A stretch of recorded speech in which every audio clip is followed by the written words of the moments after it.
ఒక business man కారులో వెళ్తున్నాడు. Night time. బాగా చల్లగా ఉంది. విండోస్ అన్నీ క్లోజ్ చేసుకొని డ్రైవ్ చేసుకుంటూ వెళ్తున్నాడు.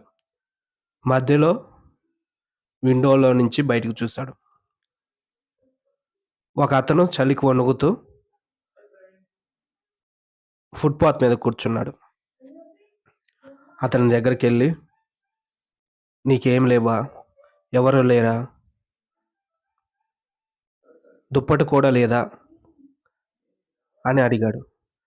"లేదు సార్" అని అన్నాడు. "సరే ఉండు. తినటానికేమన్నా తీసుకొస్తాను. దుప్పటి కూడా తీసుకొస్తానని" మళ్ళీ కారెక్కి ఎళ్ళిపోయాడు.